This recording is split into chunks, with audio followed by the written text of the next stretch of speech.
বেনজির কিভাবে মুক্তি পেল? আপনারা মিথ্যা কথা বলেছেন। আপনারা বলেছেন বেনজির নাকি আমাদের দুদকের মামলায় গ্রেফতার হয়েছে। প্রত্যেকটা কথা ভাই মিথ্যা ধরা পড়ে যায়। হাসিনার মিথ্যাও ধরা পড়ে গেছে। হাসিনা বলছে কয়েকদিন আগে যে উনি নাকি গোপালগঞ্জে যাওয়ার কথা ছিল, ঘুমের ঘোরে উনি দিল্লিতে চলে গেছেন। আর ভারতের পররাষ্ট্রমন্ত্রী নাম কি? জয়শঙ্কর বলে যে শেখ হাসিনা ওনাদের কাছে একটা লাভ লেটার লিখছিলেন, একটা আবেদনপত্র লিখছিলেন যে আমারে বাঁচান, আমারে নিয়ে যান। দেখেন এখন স্বরাষ্ট্রমন্ত্রী বলছে আমরা ওখানে ল এজেন্ট নিয়োগ দিয়েছি। তাহলে মিথ্যা ধরা পড়লো না?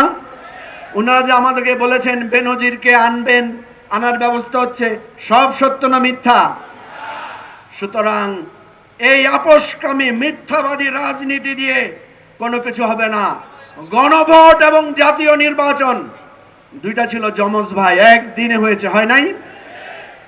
তারেক রহমান এবং আরাফাত রহমান দুইজন কি আপন ভাই? পৃথিবীর সবাই যদি আমরা চেষ্টা করি ওনাদের ভ্রাতৃত্বের বন্ধন ছিন্ন করতে পারবো? হায় বিএনপি ক্ষমতায় বসার পর আপনারা জনরায় আর গণভোট দুটাকে বিচ্ছিন্ন করছেন, এর ফলাফল ভালো হবে না।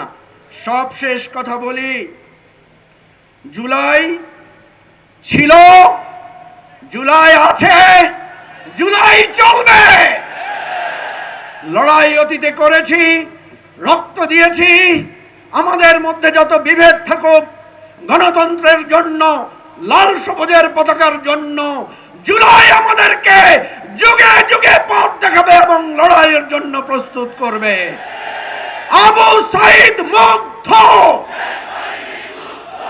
ধন্যবাদ সবাইকে। আসসালামু আলাইকুম।